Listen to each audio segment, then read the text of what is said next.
Good evening, everyone. Thank you so much for your patience. We were having people join in at the last minute, and we wanted to make sure that they were in before we got started. My name is Chelsea McTighe, and I'm a member of the Office of Alumni Relations at John Carroll University. I'm also a member of the class of 2014. It's wonderful to be with you tonight virtually. At the start of this unprecedented time, our office knew that we needed to find some creative ways to connect to our alumni and friends wherever you are, as well as provide some value and learning opportunities for you. So thank you for being here tonight for the A.C.E.S webinar on the economic impact of COVID-19 with Andy Welki.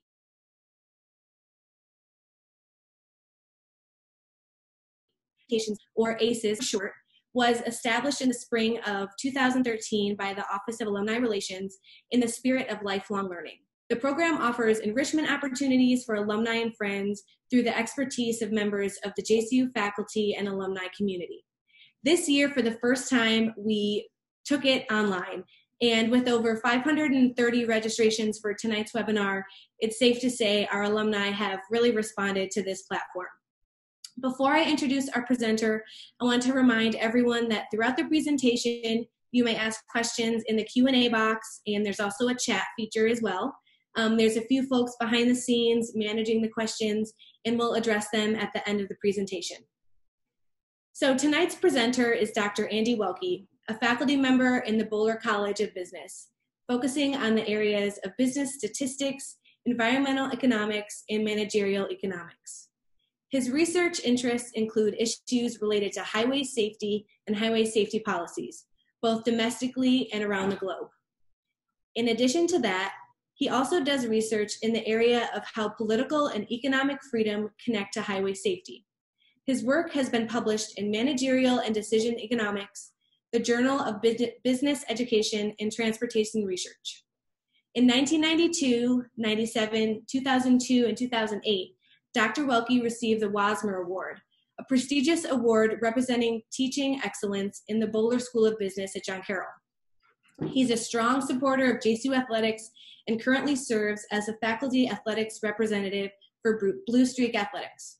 I'll end by saying how grateful our team and alumni relations is for Andy's willingness to collaborate with us in service to our alumni. He's always understood the value and importance of alumni engagement. For many of you alums tonight that took or knew Dr. Welki or took a class from him, you have traveled back to campus and you have likely bumped into him, and of course, he still remembers your name years later. That's just a testament to your commitment to John Carroll University, Dr. Welki. With that, I will turn things over to Andy. Thank you.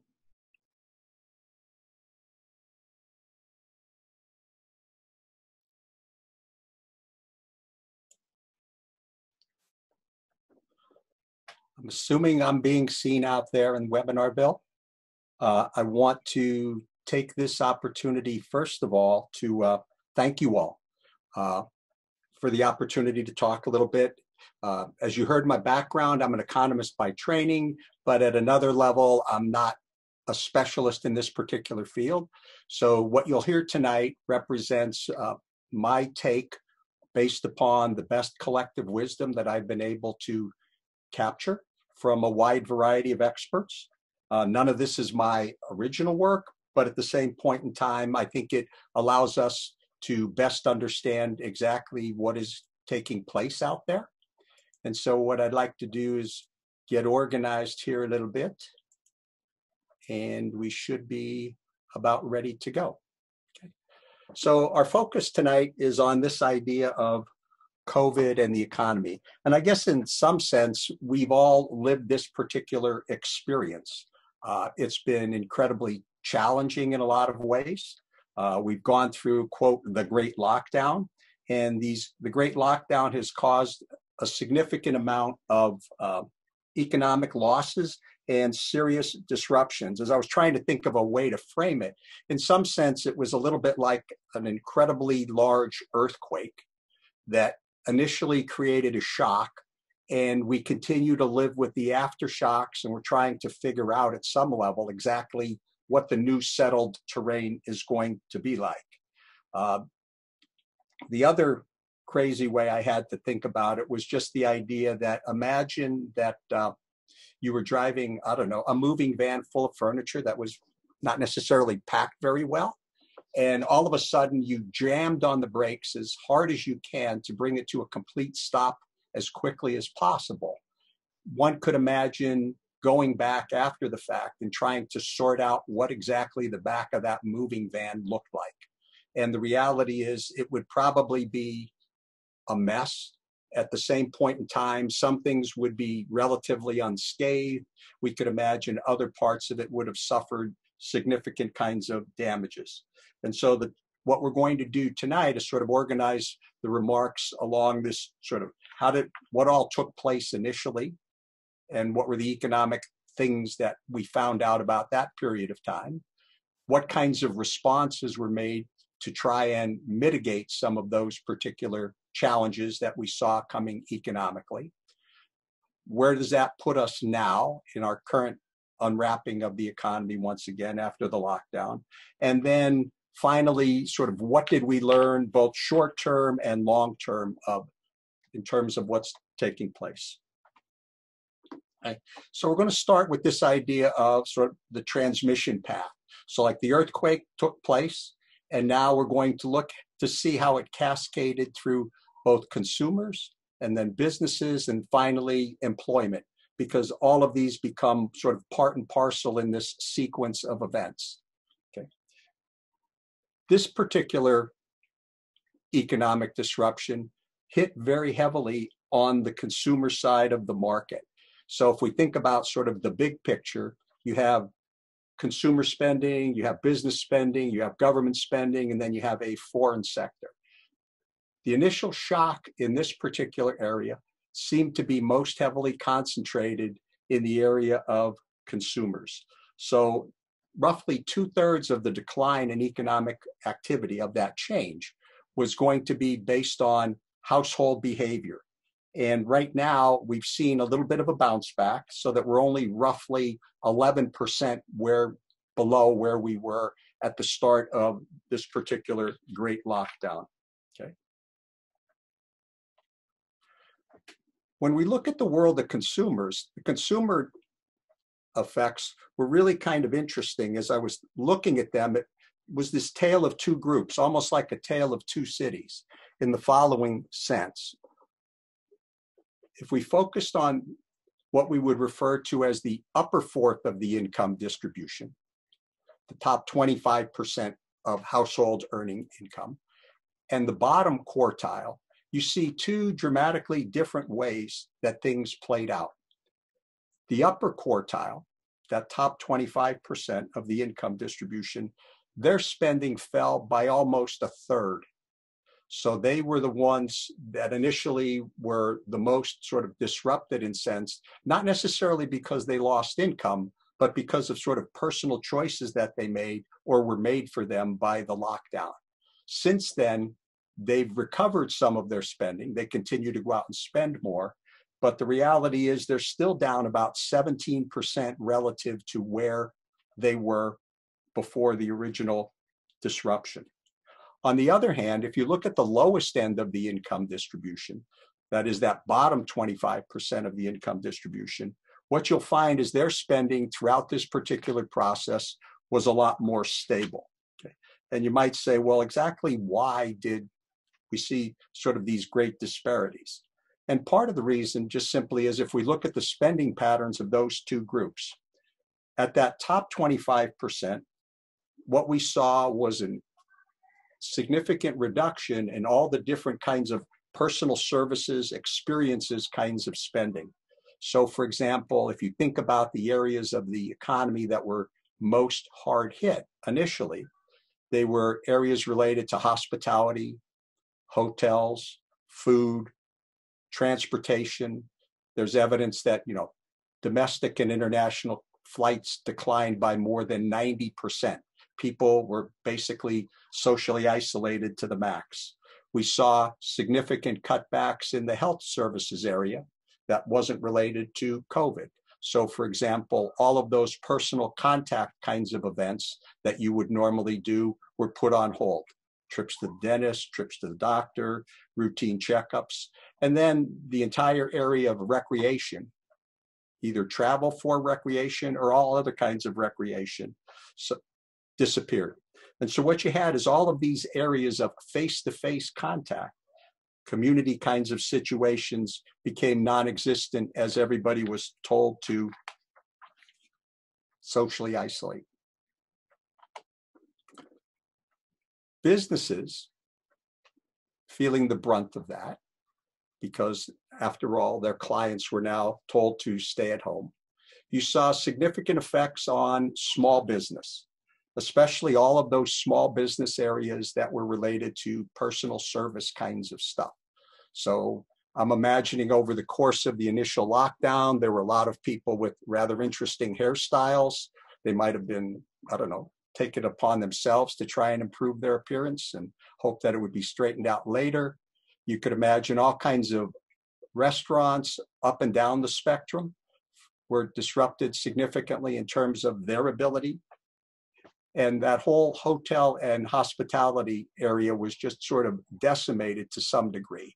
What you saw, and we'll talk a little bit later, is how they've sort of come back, but how they've had to sort of reimagine everything that took place.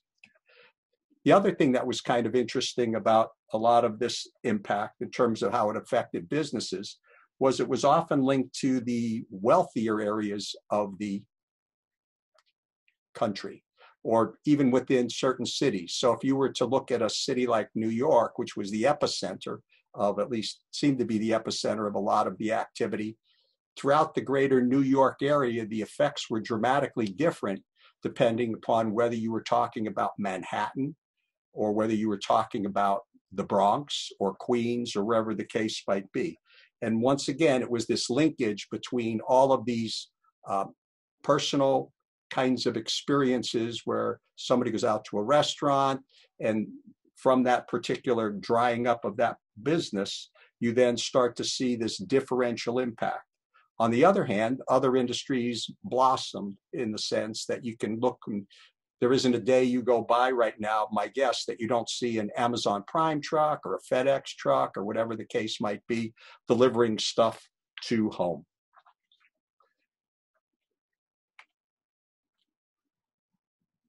As businesses either shut down or the ones that were able to stay open to some degree continue to operate, unemployment rose to historic levels.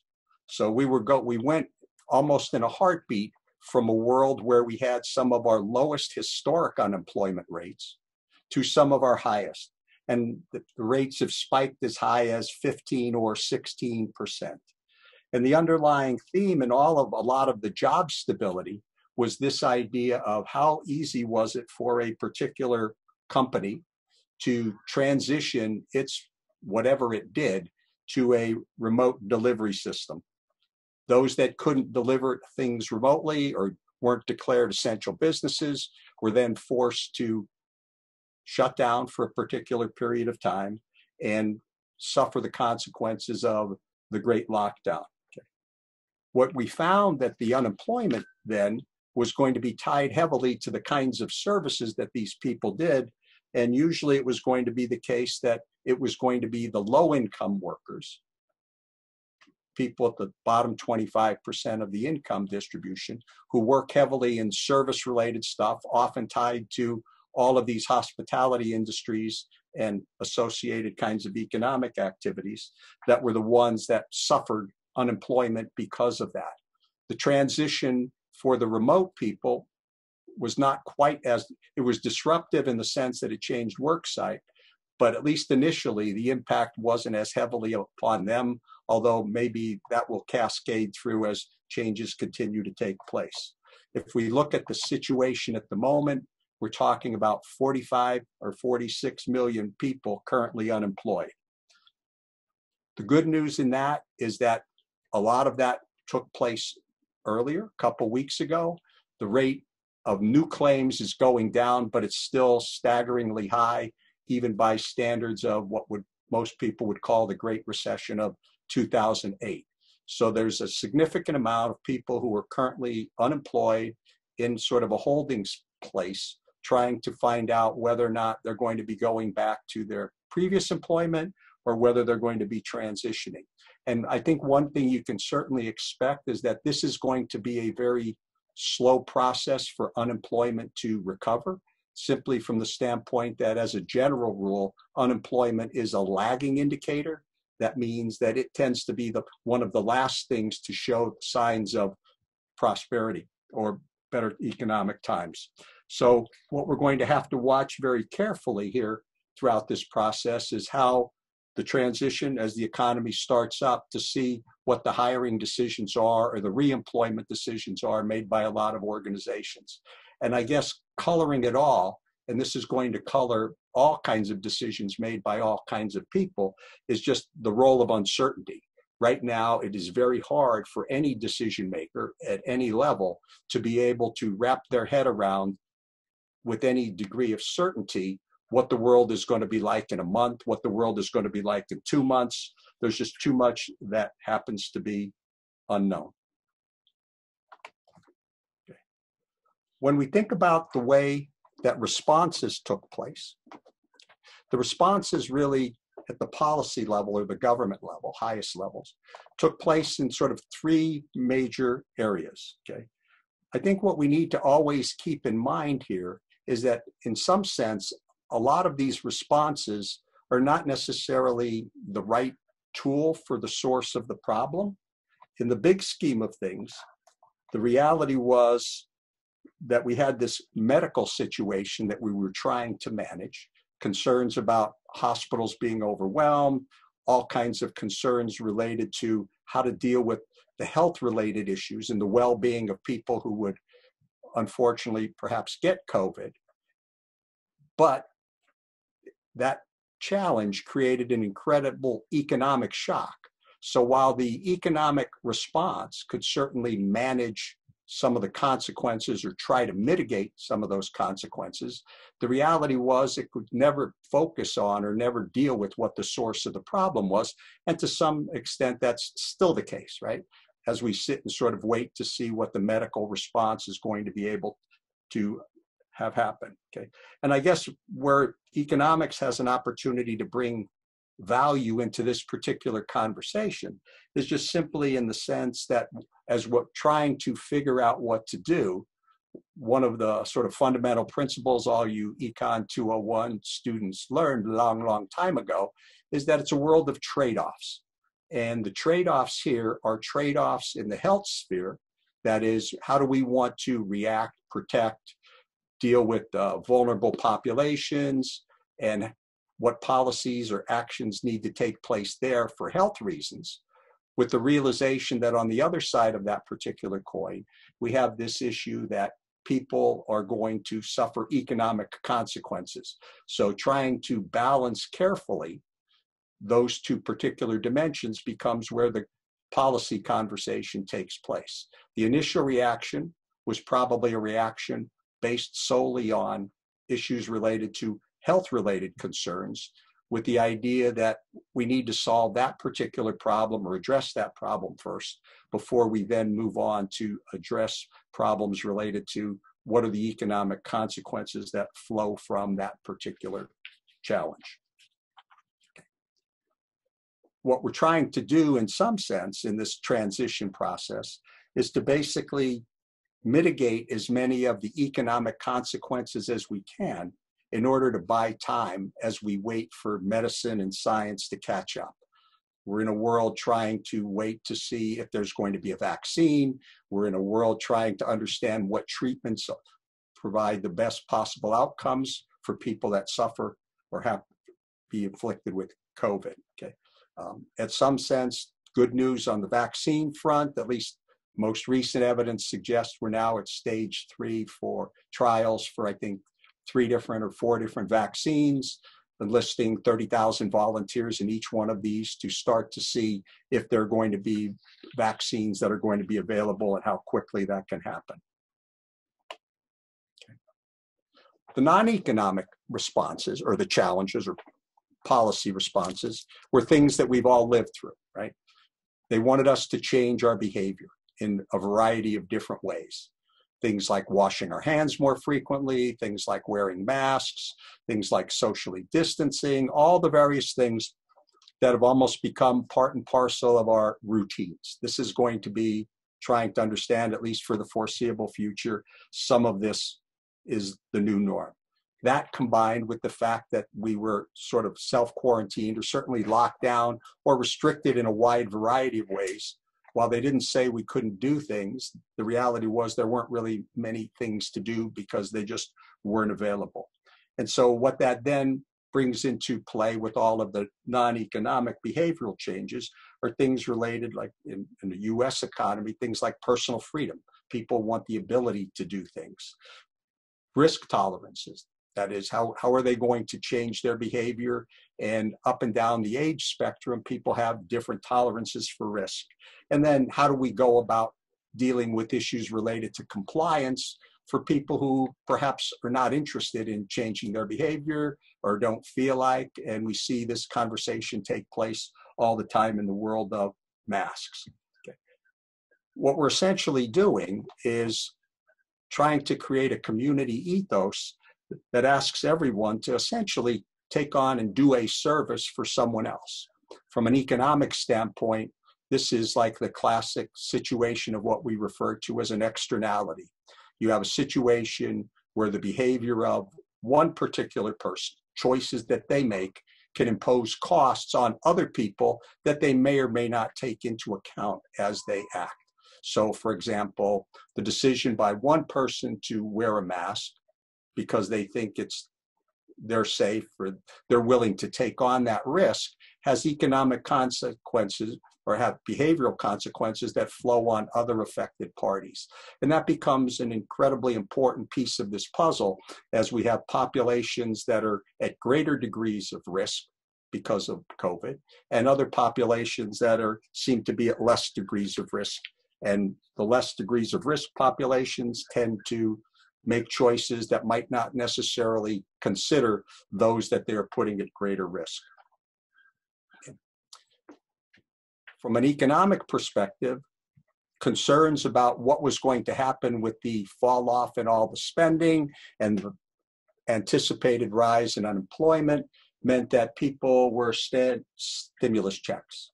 So basically trying to find ways to put into hands of people the ability to continue to spend to buoy up the economy and to keep the recession from being as deep or as consequential as it might have been otherwise. Related to that, we see issues related to lengthening of the times for unemployment checks, greater benefits for unemployment checks, all these supplemental payments to try and fill a hole that was perceived or they thought was going to take place in people's purchasing power. And these stimulus checks obviously became very important for those people that lost jobs.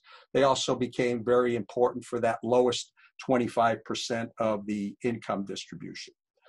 But part of the challenge with the stimulus checks is the issue, not necessarily that the checks in and of itself are bad, but it's unclear to some degree whether for the groups that might be able to spend, whether it's concern about money to spend or it's concern about fear about going back out to spend. So right now, the ability to have confidence for certain groups to go out and do things might be a bigger driver of their reticence to reestablish things that might be a little bit more normal in their economic lives, going out to restaurants, those kinds of things, because we're back into this world of risk tolerances again. And interestingly enough, it becomes this group that's targeted, not targeted, but mentioned all the time as that 65 and older group that has, generally speaking, higher levels of income. They have significant labor force participation, and they're the group that's most fearful of going out because of the risks that are possibly facing them should they get COVID.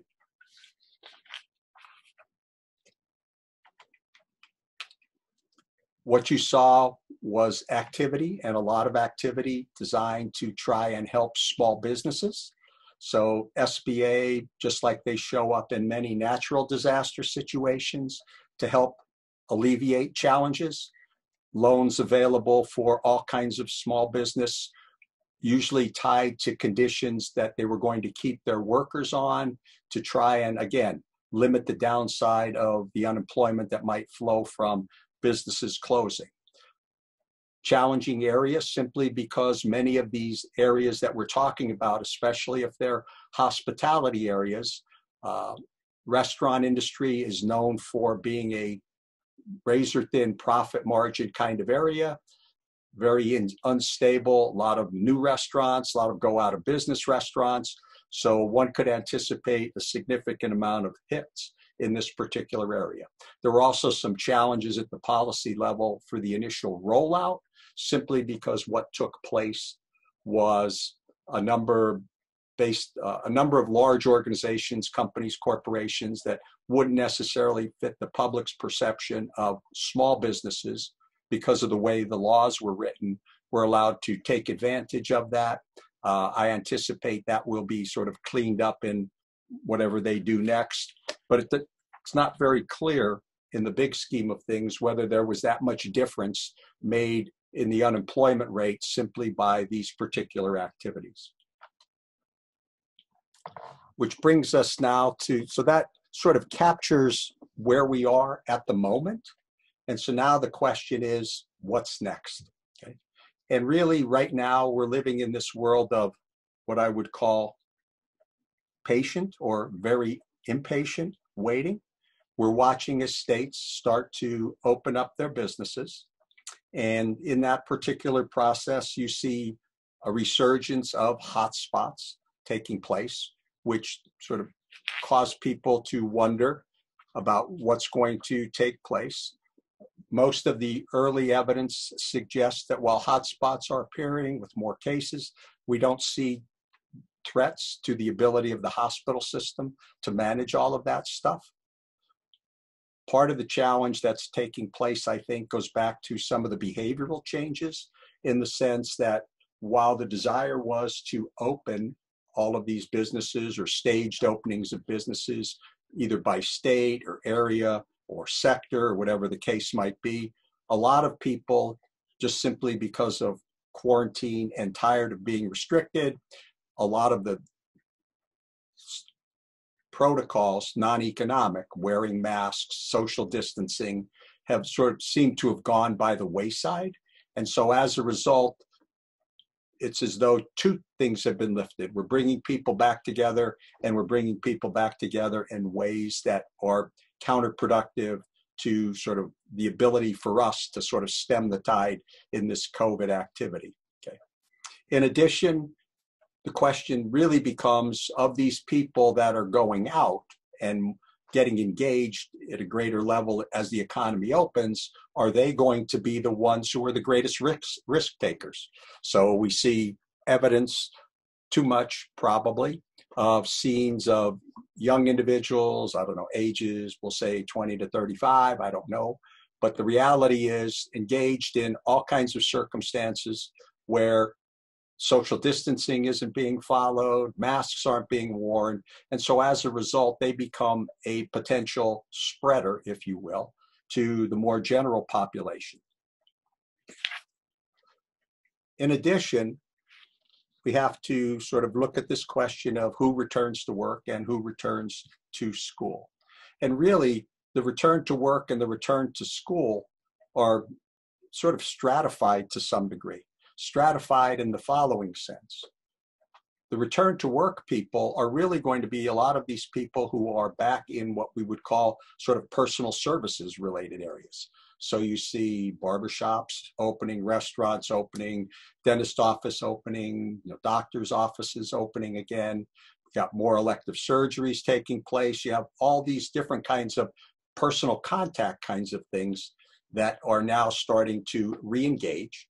And once again, they're trying to sort of figure out how, given the new climate, they can maintain some of the safety protocols that are required from a behavioral standpoint while still being able to deliver whatever it is that they deliver. On the other hand, you have an entire group of organizations that have really never shut down. So the question there is a question of not necessarily returning to work per se, because their employees have been working. My guess is many in the audience who had the ability to work remotely, they've been working continuously throughout all this particular situation. The question then becomes, are they going to return back to a centralized site in order to be able to work at their office? And needless to say, that then has consequences from an economic standpoint, because if most of these people are working from home now, as opposed to working at some centralized downtown site, we can imagine a variety of different service, restaurants and hospitality related stuff that are going to continue to struggle in those areas if the people who formerly worked, quote, downtown aren't back in that downtown area taking advantage of their particular services. Okay. As we transition back in both the area of schools as well as the area of work, the big challenge is going to be, how do we handle the mixing? Because at some very basic level, that's the fundamental crux of all of these medical challenges. We've learned that we have populations that's significant risks to very bad health outcomes if they catch COVID. On the other hand, we have other populations who are perfectly fine without any COVID. We have people that are asymptomatic who could potentially bring these other susceptible populations. So the challenge really becomes, how do we handle this particular mixing phenomena, whether it's a mixing phenomena that's going to take place at a site of employment, or every K through 12 school and probably higher education institution in America is trying to imagine coming to grips with policies or strategies to deal with this mixing issue, where we bring groups that seem to be at very low risk, may have behavior patterns that are higher risk taking, bringing them in contact with other individuals who fall into groups that are more susceptible with more serious consequences should they catch the disease. And the disease can obviously be easily spread. So we're trying to manage both these high risk and low risk groups and figuring out what that means. So for many of the organizations that have the ability and have already transferred to remote working opportunities, many of them have made decisions that we're going to wait and through most of the season of the fall, possibly till next year, before they start to imagine bringing people back into one particular location. They've obviously determined that remotely they can deliver whatever it is they have to deliver. They can do this in a way that's safe and doesn't put their employees at risk. It then buys them some time to see what's going to take place on the medical front in terms of vaccines and available procedures or techniques or therapeutics that would deal with some of the consequences should someone get COVID. So the transition for the remote organizations is probably going to be much slower, which then sort of raises some sort of longer term kinds of questions as how do they want to manage their workspace?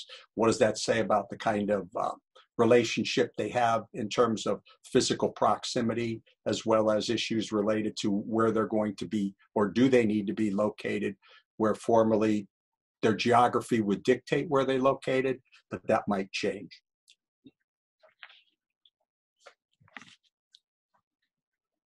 We can anticipate that there's going to be some additional economic stimulus package that's going to come out of Congress.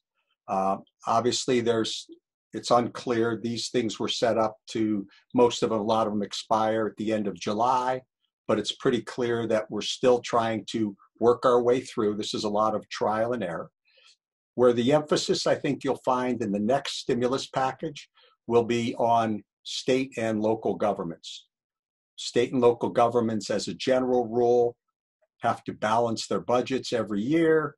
It's been a terrible year for tax revenues for those. So then their choices are, if they don't have revenues, they have to imagine where the cuts are going to take place in order to bring that balance into effect.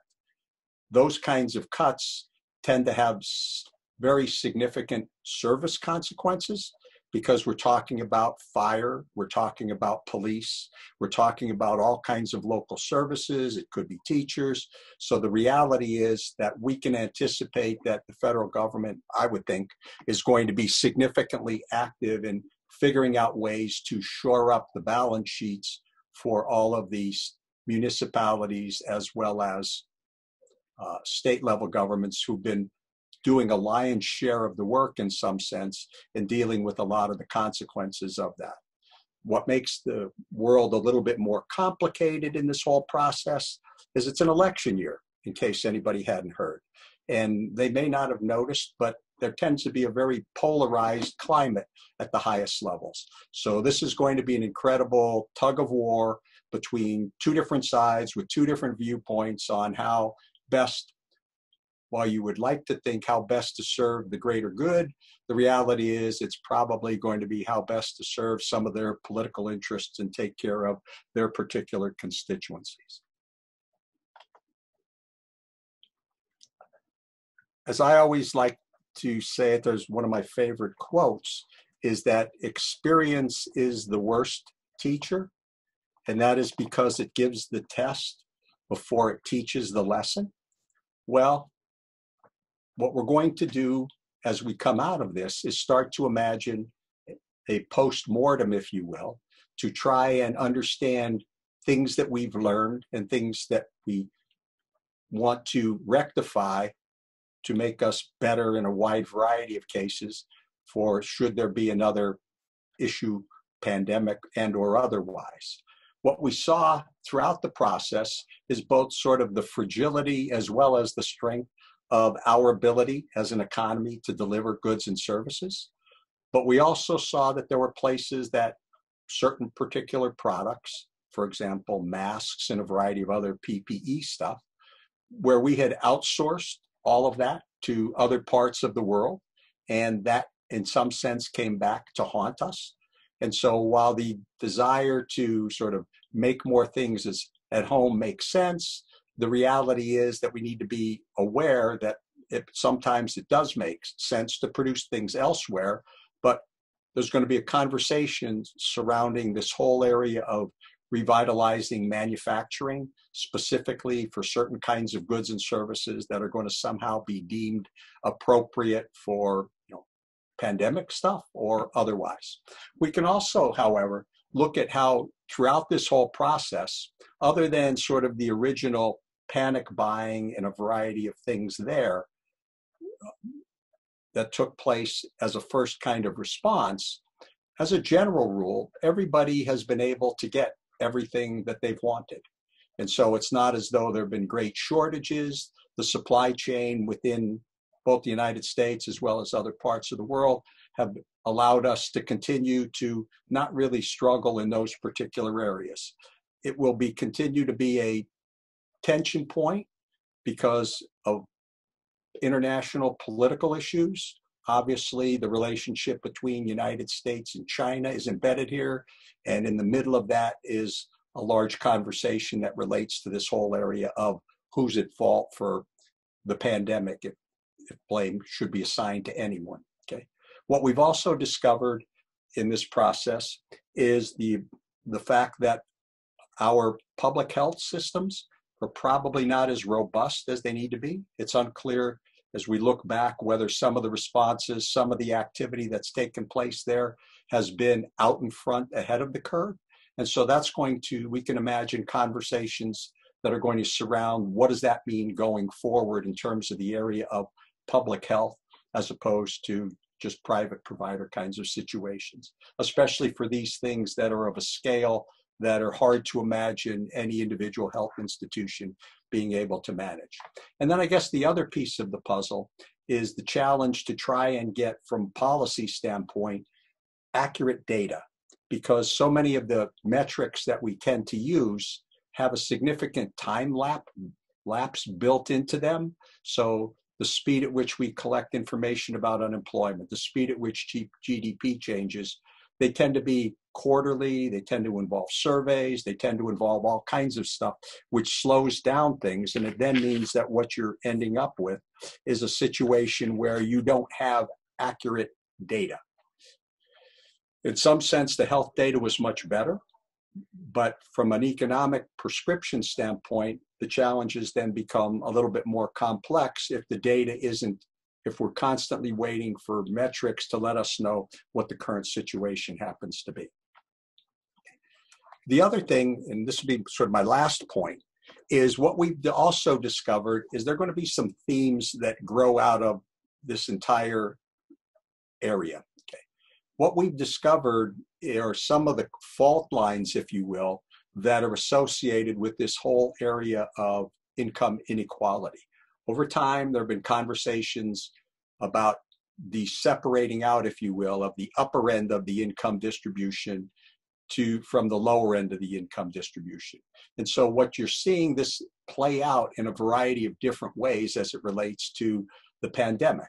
You're looking at it play out in terms of stability of employment. The stable jobs tend to be jobs that are more professional, tend to be able to work remotely, tend to be able to, those jobs that go to higher ends or more quote, educated people or people with more professional kinds of training. The jobs that are being lost tend to be all the service area, tend to be low income, tend to be people who, as a general rule, don't have higher levels of education or have or incompleted education and so forth. So this conversation is going to continue and it's going to become even more pronounced. I think you'll also see it play out in an entirely different area. For those people that had the joy of becoming school teachers at home this spring, as your children transition from school to taking their classes remotely, dramatic differences in terms of experiences depending upon qualities of school systems. And that quality of school system, for many, depending upon whether you live in suburban or very nice public school system, the transition and the ability and the quality of the experience was obviously different than it would have been in a classroom setting, but you weren't dealing with issues related to access. You weren't dealing with issues related to technology. And so urban school systems, as a general rule, have struggled to continue to supply what they were supposed to supply remotely because of the populations that they serve. And so what that then does is it takes that particular segment of the population and puts them farther behind from an educational standpoint, whether they pass their classes or not, but it certainly creates a greater gap in the educational access that exists.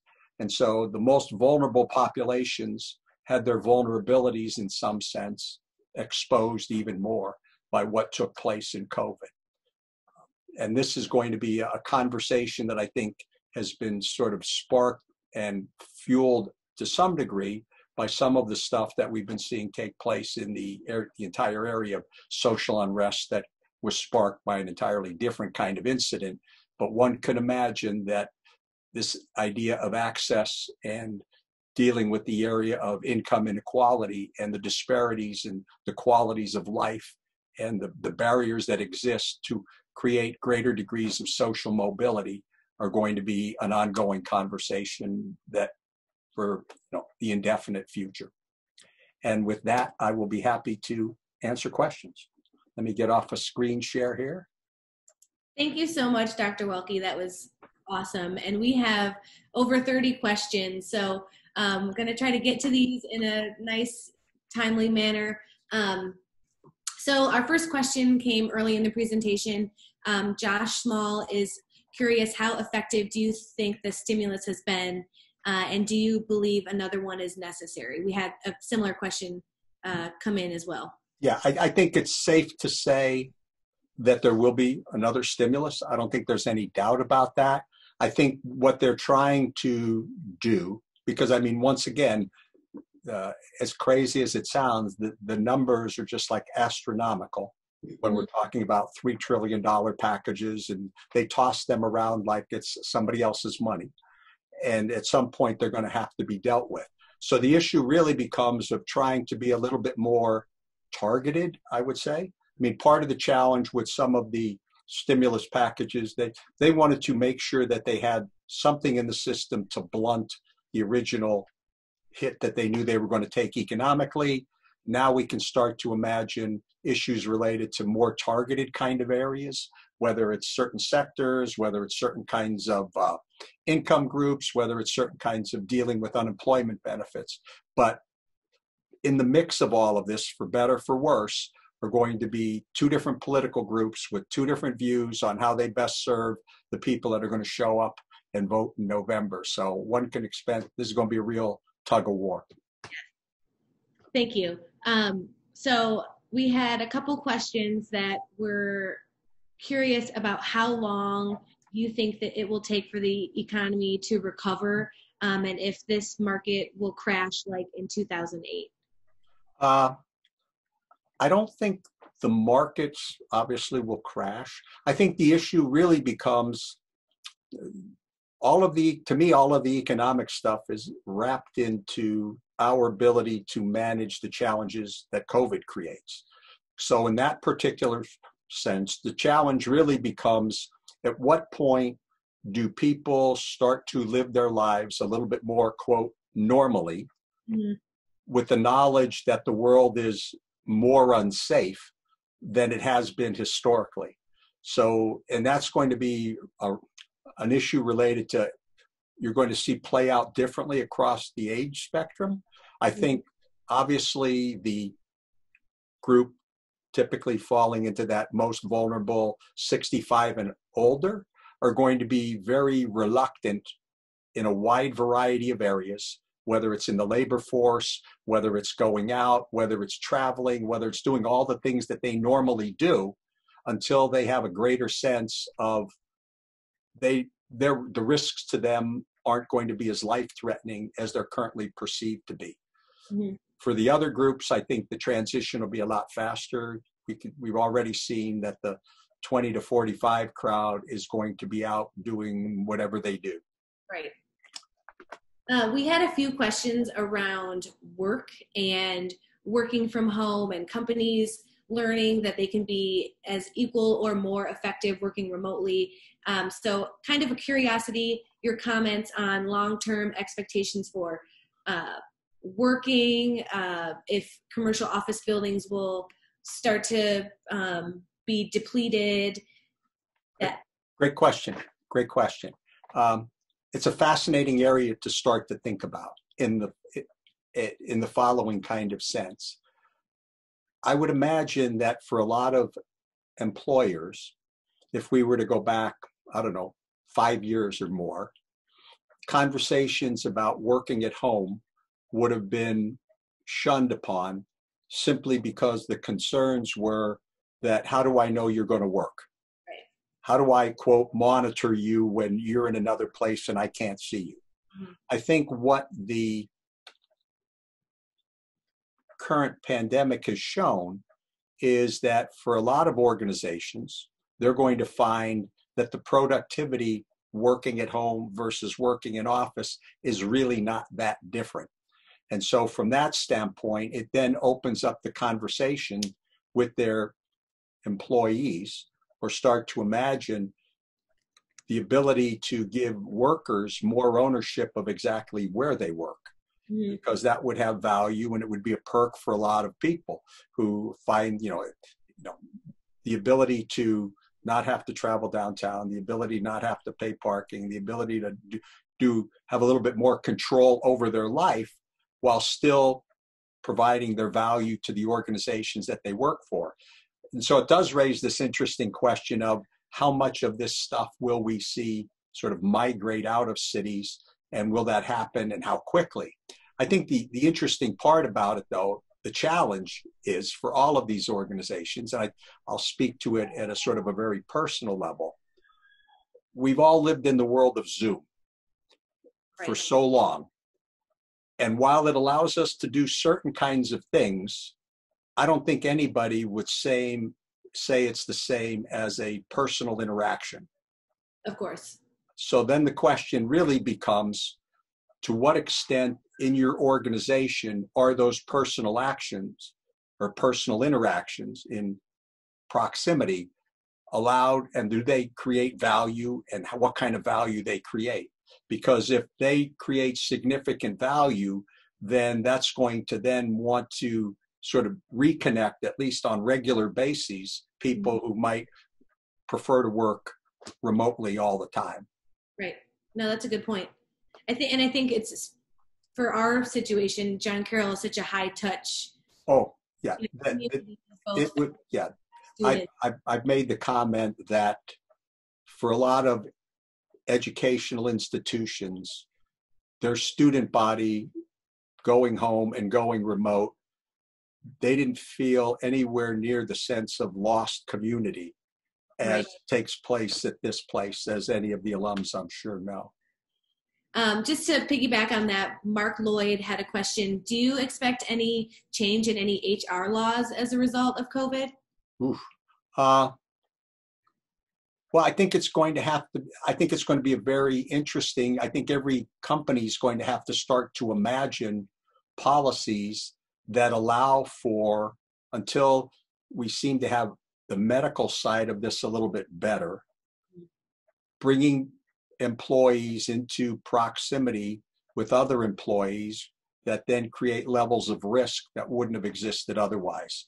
So, and that could be, risk from the standpoint of, if I come to the office, I might not be the person at risk, but I may be the person connected to a parent living at home, or I may be a variety of different tentacles that go out that put other populations that are susceptible and suffer worse medical outcomes. So organizations are going to have to think very carefully about that particular proximity. Couple of questions about the stock market and explaining the stock market rising with unemployment at record levels and a resurgence in the virus. Well, again, I think I always like to, in some ways, decouple issues of stock market from, quote, the real economy. While there's a tenuous connection, the reality is, I think the bigger piece of the puzzle is right now you could have large amounts of money out there with a whole wide array of asset groups where none of them look very good. And so at the end of the day, you're going to pick the best of the bad bunch. So if we look at interest rates are at historic lows. So you can imagine that if my choices are bonds and stocks, and you're not giving me anything in return for buying your bonds, the only other option is, it's sort of the, not necessarily a great option, but it's a better option, relatively speaking, but it's not necessarily reflective, oh, this is where I want to be. It's like the better of two bad choices. All right. So questions keep rolling in. So thanks for staying with us, everyone. What's the correlation? This is from Michael Chambers. What is the correlation between unemployment, how strong, and consumer spending? And if you think spending's been buoyed by government subsidized efforts, and if you see that dropping off at all? Yeah. I think it's safe to say that there's a strong correlation, obviously, between spending and unemployment. Unemployment obviously reacts with a little bit of a lag to it. I think the more challenging issue here is that it's unclear whether spending is going to be driving people's behavior or the ability to spend, or whether it's going to be sort of fear, lack of confidence that's going to drive their willingness to spend. So if we look at the group, for example, the 65s and older tend to be higher end of the income distribution, tend to be better educated, tend to do all of those things that would be important spending for these sectors of the economy that are struggling. They have the money to do it. They've been saving whatever they've been given. And now the question is, when are they going to stop saving and start spending? I don't think it's a decision necessarily for them made based on, can I afford to? It's more the issue of, am I feeling comfortable going out and doing that kind of stuff? So I think that's where some of the uncertainty and some of the fear that's out there at the moment for certain groups, medical advances and medical opportunities that lessen that fear will create the ability to create its own sort of stimulus, if you will. Thank you. Sure.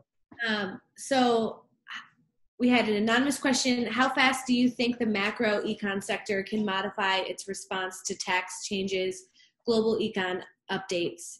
It's been a while since I took macro, so not sure if I framed that question correctly. Thank you. I mean, I think you're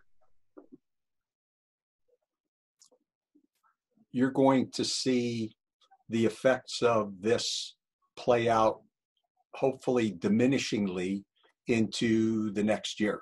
So this isn't going to be anything that sort of goes away quickly. And so whether you're changing tax laws and all the rest, I think the 600-pound gorilla in the room from all of the economic stuff is going to be this whole issue of where is the state of medicine related to this. And until that gets some clarity in people's minds with either vaccines or other sorts of things that give them a degree of confidence, because they're the ones that are, in some sense, are going to determine what the new normal is in terms of how they act, how they behave, whether they travel, whether they go out 3 times a week, whether they go to movies, whether they go sit in football stadiums.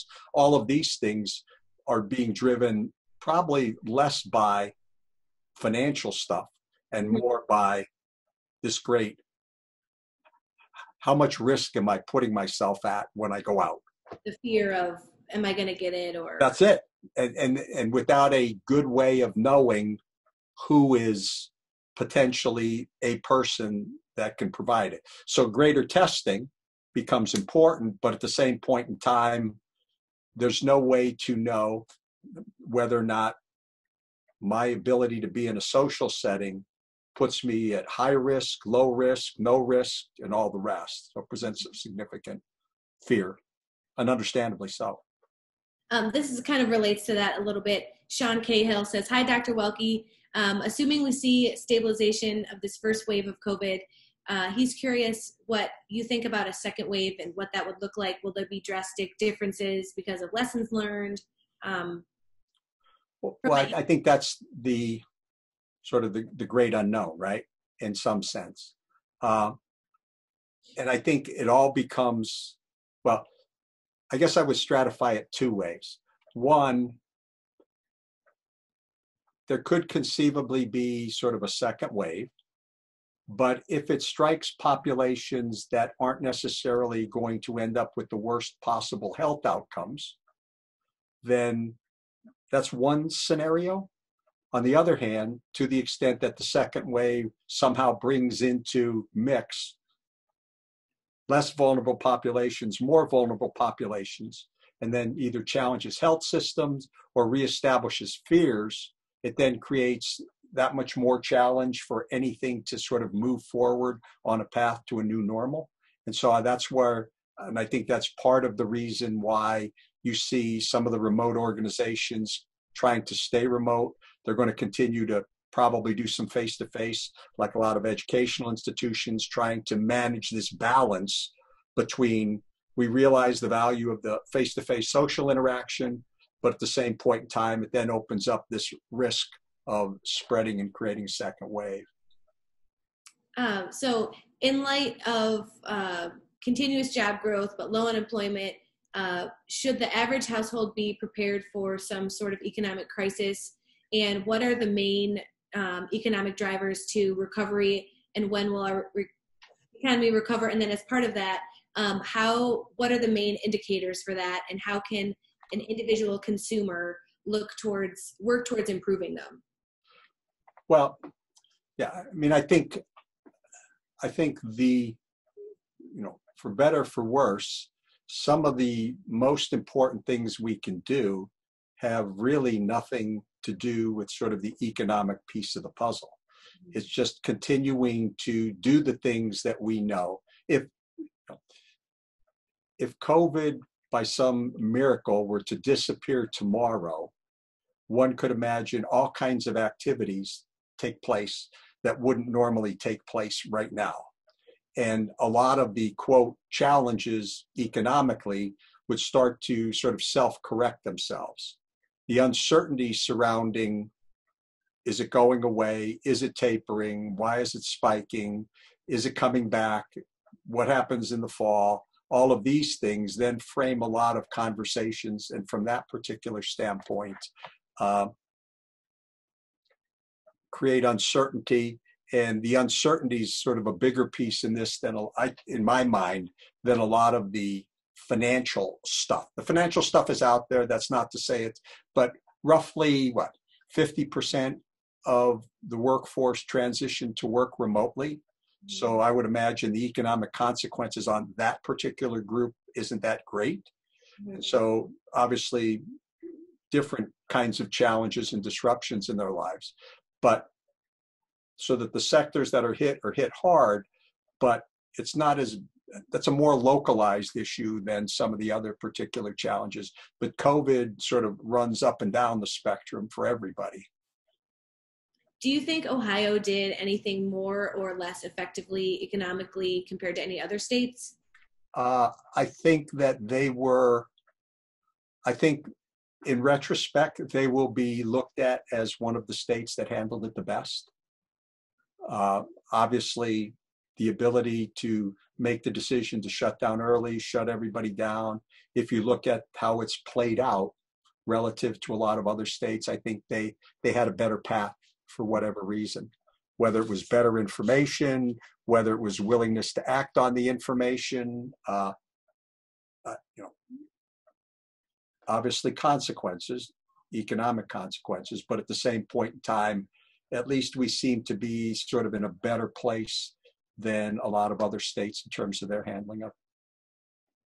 This is an interesting question. So for younger adult children, I don't know if I'd call them children, but for younger adults that have been laid off or furloughed or their post-college jobs evaporate, should they wait for the economy to rebound or go to graduate school? Is there anything that my suggestion would be, even if you're not getting yourself into your sort of dream job, the reality is I would encourage anybody who can get back into the labor force, get back into the labor force, simply because it's going to be, the opportunities are probably going to be better there, and the ability to be active and employed probably gives you a leg up on what's going to take place subsequent to that.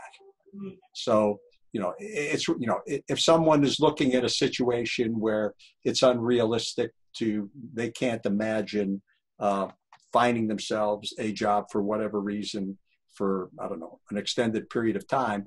But I think at this stage, for those people immediately out of college, my suggestion would be, it would be better to be in the labor market and working, even if it was at a less desirable situation than you wanted, because you're then in a position to move to more desirable situation. You're auditioning for your next job every day. And so those kinds of, if you're good and qualified, you'll find the ability to impress people much easier than coming back 2 years later with a graduate degree and figuring out what's next. So it's 9:10. I'm gonna have like one or two John Carroll related questions that I'm gonna ask, and then I will pose the rest of the questions to Dr. Welki, and hopefully he can follow up in our follow-up email with some of the answers that, for your questions. They are so awesome, and we would love to get through them all, but unfortunately, as respect to everyone's time. And old people need their sleep. Well, and young people too. Okay. One of the questions that we had about John Carroll was the John Carroll decision to, relative to students returning to campus versus staying at home, taking classes online in the fall, and what your thoughts about maybe this past semester were and what the future looks like for John Carroll students. I guess I would say the following. I can't believe there's a university or college in America that doesn't want to be face-to-face. Mm-hmm. So, because we understand that, I would argue that while even when we're all face-to-face, John Carroll does face-to-face better than anybody else does face-to-face. Right. And so from that particular standpoint, we want to have the ability to have as much of that as we can, recognizing that some of those choices are ours to make and others belong to government officials to make. Mm-hmm. And so the way I've been sort of thinking about it is in the sense of sort of this yin yang kind of thing. If we look at the first years that are going to be joining us, my guess is when they look at their high school experience was probably 3.5 years great. Mm-hmm. And then the last semester was an absolute, for want of a better term, dumpster fire. Yeah. Okay.